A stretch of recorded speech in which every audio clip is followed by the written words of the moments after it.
Hi friends, Kerala special pineapple பச்சடி எப்படி செய்கிறதுன்னு பார்க்கலாம். இது நல்லா ஸ்வீட்டாக, புளிப்பாக, காரமாக நல்லா இருக்கும். இதுக்கு ஒரு பைனாப்பிள் எடுத்து தோலை நீக்கிட்டு நல்லா பொடியாக கட் பண்ணி எடுத்து வச்சுக்கோங்க. இந்த மாதிரி பொடியாக கட் பண்ணிக்கோங்க, இல்லை இதை விட பொடியாகவும் கட் பண்ணிக்கலாம், அது உங்கள் இஷ்டம்.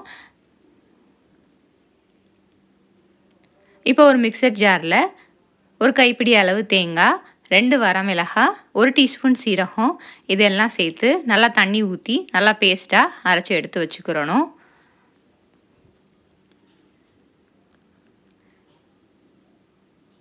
இப்போது ஒரு கடாயில் தேங்காய் எண்ணெய் சேர்த்துக்கோங்க. 3 டீஸ்பூன் அளவு தேங்காய் எண்ணெய். எண்ணெய் நல்லா சூடான உடனே பைனாப்பிளை சேர்த்துக்கோங்க. பைனாப்பிளை சேர்த்துட்டு கொஞ்சம் நேரம் இப்போ கொஞ்சோண்டு மஞ்சத்தூள், இந்த பைனாப்பிளுக்கு தேவையான அளவு உப்பு,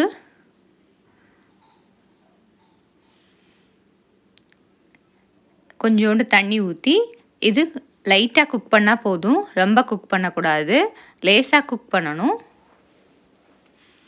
இப்போ இது நல்லா குக்காகி வந்தோடனே அரைச்சி வச்சுருக்க தேங்காய் பேஸ்ட்டு இது கொஞ்சம் லைட்டாக பச்சை வாசனை போகிற வரைக்கும் கிளறி விட்டுக்கலாம்.